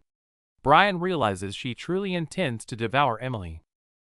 Brian screams internally, "Stop her!" But his hand trembles. He can't bring himself to strike Nana, who used to protect them. Hesitation is fatal. The berserk Nana roars, "Give her to me," and slams into Brian. He collapses, screaming in despair. Just as chaos peaks, a terrifying purple shockwave sweeps the room, knocking everyone off their feet. Absolute power. Cyan cuts through like lightning.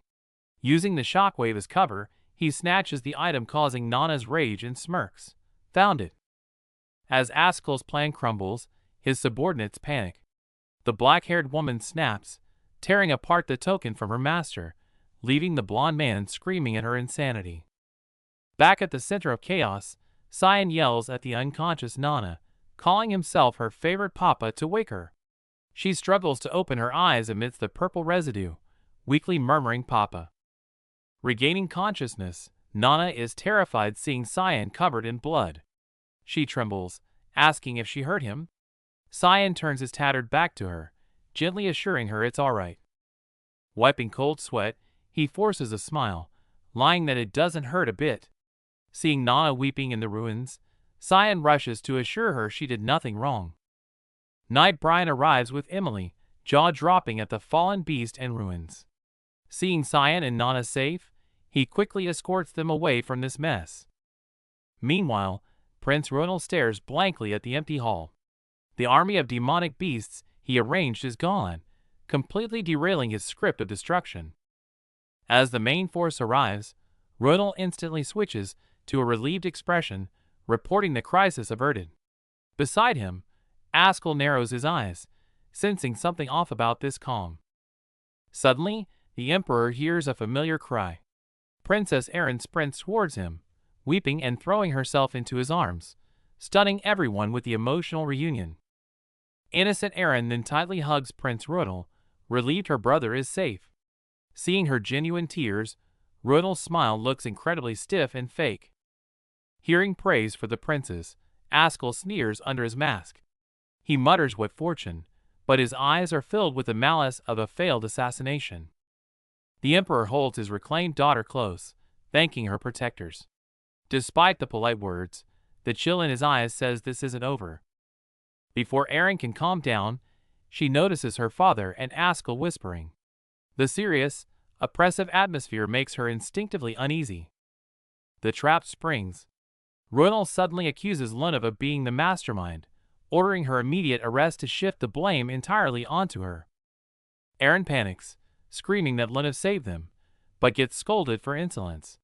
Guards draw swords, instantly turning the warm reunion into a tense standoff.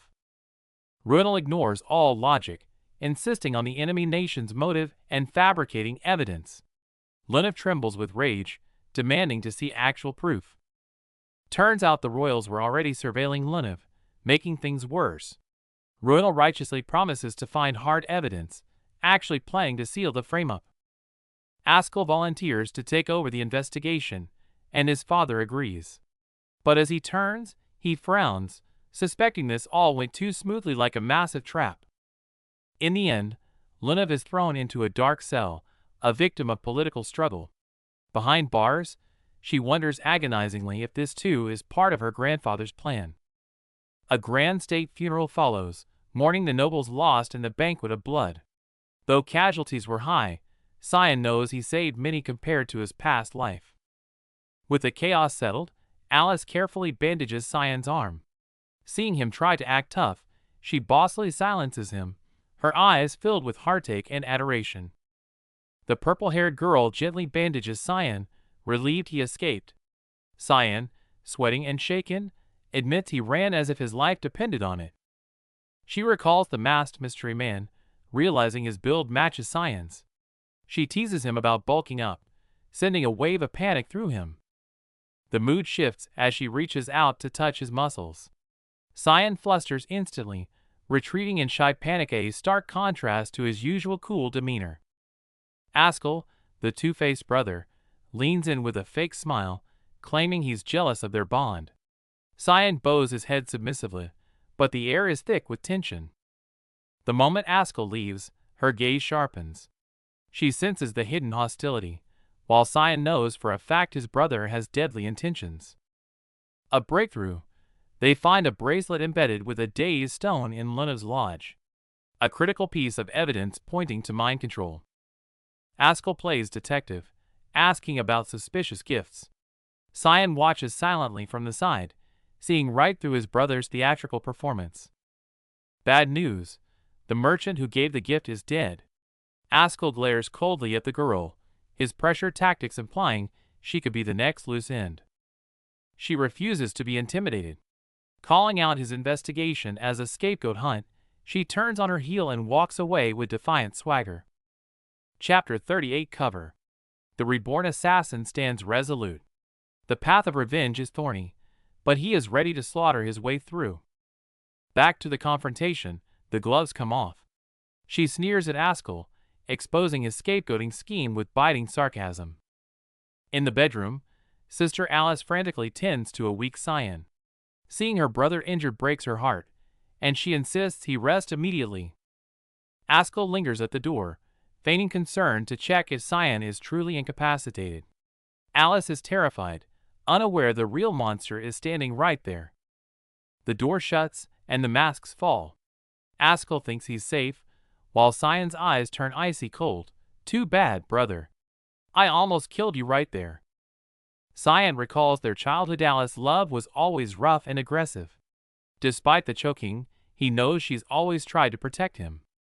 In a dark dungeon, Emily is beaten and bloody, begging on her knees. She cries that she only followed orders, unaware she's already been discarded. The ruthless killer offers no mercy. You played your part, he says coldly. To him, her desperate pleas are nothing but noise before the end. The blade strikes. The screaming stops. The killer looks down at Emily's lifeless body, offers a hollow rest and peace, and walks away. He stops mid-stride. A smirk creeps onto his face as he remembers something forgotten. The silence grows heavier, signaling a new horror. Having dealt with the troublesome corpse, Cyan calmly feeds the remaining evidence to his summon. For him, this bloodshed is just another Tuesday. Cleanup complete, Cyan strides away. The scene shifts to a peaceful outdoor spot, where someone seems to be waiting. Meanwhile, Brian the Knight cheerfully hands apples to Emily. Hiding out here, the atmosphere is surprisingly warm and healing. They munch on apples, enjoying the rare peace. They don't know how long they must hide, but if it's the young master's order, they'll wait. A flashback reveals why they're hiding. Cyan crushed that eerie red crystal earlier, a deadly gift from his brother Askell. Realizing the mansion was compromised, Cyan immediately ordered Emily to hide, while Brian cradled a weak and injured Nana. Cyan entrusted his most important people to Brian, gently wiping away Nana's tears. In this moment, his eyes were full of heartache. Back in the present, remembering Cyan's desperate expression, Brian clenches his fist. He swears he'll be useful this time. Nearby, Leximus the Sword Saint wakes up. Knowing Nana is a dragon hybrid doesn't scare her. It only makes her want to protect the child more. Though traumatic battle memories flash through her mind, she shakes them off and smiles brightly. For the young master, she'll give it her all. Cut to the palace, where the atmosphere freezes. Prince Ronald is screaming at his father, sweating profusely, clearly backed into a corner. The prince yells about having evidence to make arrests. But the emperor coldly tells him to shut his mouth, his gaze heavy with oppression. The prince calls his dad weak. Big mistake. A flash of gold energy sends the insolent fool flying across the room. The emperor points to the map, schooling his foolish son. Blind war only invites demons. It's not weakness, it's strategy, get it? Their ideologies clash perfectly. The prince screams for domination, calling the emperor a monster. The emperor retorts that sacrificing people for power makes him the monster. The emperor drops the bomb, revealing he knows about the prince's plot with the mist stone. The old man sees right through his petty schemes. The prince stammers in terror, trying to deny it. The emperor sighs in disappointment. This foolish son is beyond saving. The final verdict: get out. The emperor states Princess Erin is far superior. The prince is banished on the spot, his ego completely shattered. Kicked out, the prince's face twists in agony, blaming everything on Erin. That look in his eyes is pure, murderous rage. He storms past the guards like a madman, ignoring everyone. Great, a rabid dog is on the loose. Trouble is definitely brewing. The unhinged brother Ronald goes on a rampage, smashing the pink-haired boy aside while screaming at him to move. He stands over his bleeding victim, looking down with cold contempt, as if observing a mere insect he just crushed. He's completely lost it, face twisted in maniacal laughter as he raves about his precious little sister. It's absolutely chilling. Back at the palace, Chapter 39 begins. Cyan confronts his brother, but Ronald instantly presses a blade to his throat, laughing menacingly. Despite the cold sweat, Cyan doesn't flinch. He grits his teeth and warns, "Touch Princess Erin, and you're finished." Ronald freezes in shock. Cyan lays his cards on the table, refusing to be a bystander. Ronald's eyes glow with blue rage as he spits out the word, "worm." Ronald threatens to wipe Cyan out, so Cyan instantly feigns terror to play the victim. Erin steps in coldly to interrupt the madness. Erin watches in shock, her mind racing. Is this assertive guy really the weak Cyan she knew? He's completely changed. Scene shift. Standing before the Duke, Cyan lies without flinching. "I didn't receive that necklace from Brother Ronald." The Duke reveals the dark truth. The necklace held a dazed stone, a forbidden artifact used to control demonic beasts. The stone links back to the despised Black Blood kin. The Duke suspects someone within the capital is secretly smuggling these dangerous items. The middlemen are either missing or dead, silencing all leads. Yet, every clue subtly points toward Brother Ronald. The Duke presses hard. "Are you sure it wasn't Ronald?" Cyan clenches his fist, suppresses the truth, and denies it again. "No." Having cleared the suspicion, Cyan plays his hand, "Release Lunav." The Duke agrees. Cyan knows it's not the right time to expose his brother yet. Outside, Cyan's gaze turns icy. If alerted, Ronald will just hide and strike from the shadows. Cyan decides to end this personally. In the shadows, the brothers confront each other. Ronald plays along with the lie. "Correct, I gave you nothing." Danger averted, Ronald gets cocky again, criticizing Cyan's attitude and threatening to silence his servant. Princess Erin snaps, stepping up to defend them. "He is important to me."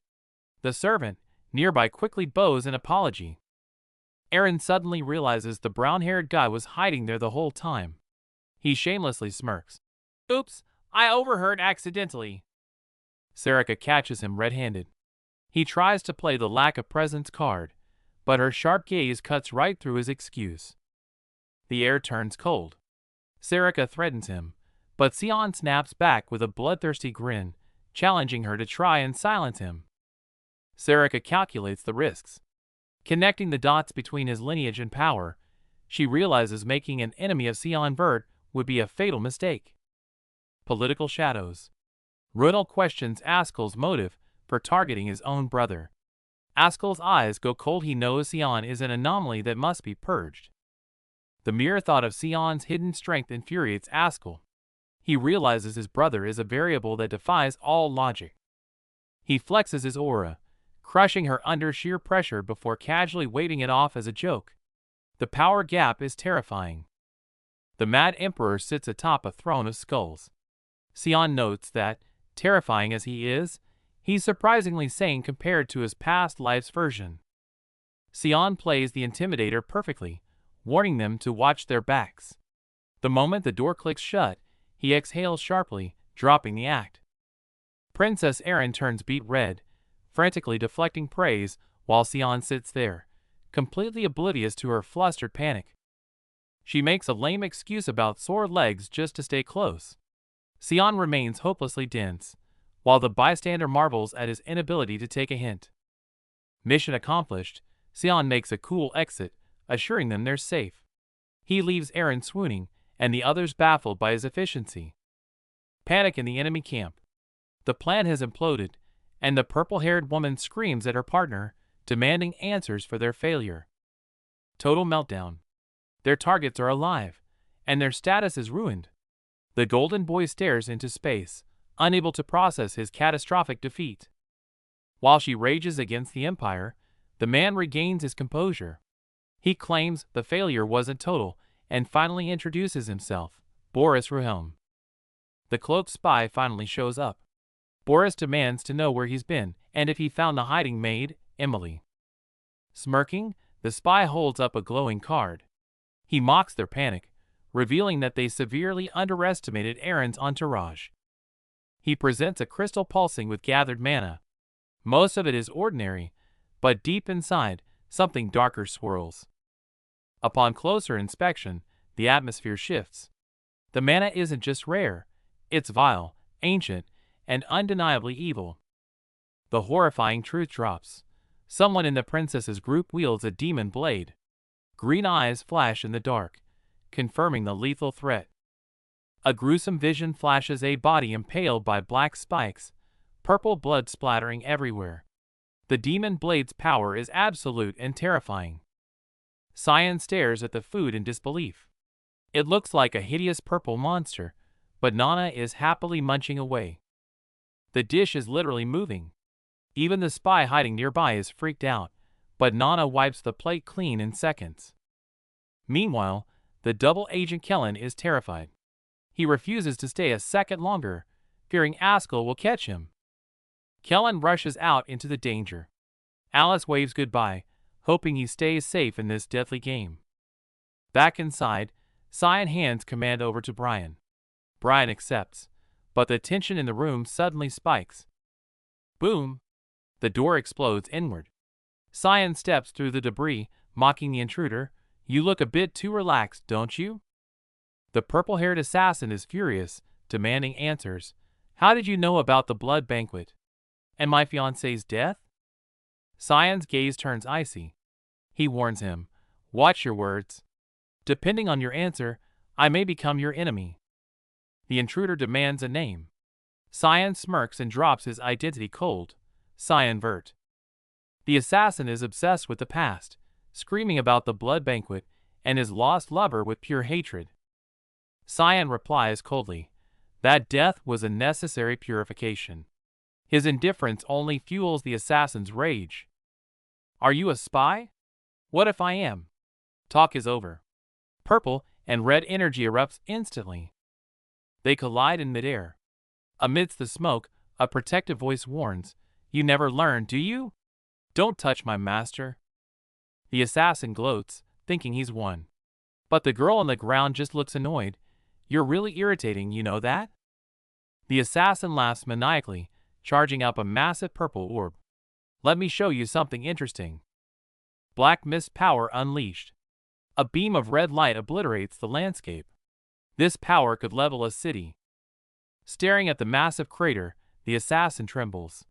One hit would mean instant death. Is this the power of Karam? The smoke clears, and the girl clicks her tongue. Damn, I missed. A city-destroying blast, and she's just annoyed she missed? Sion grins, right. The opponent isn't scared, she's thrilled. I'm getting fired up.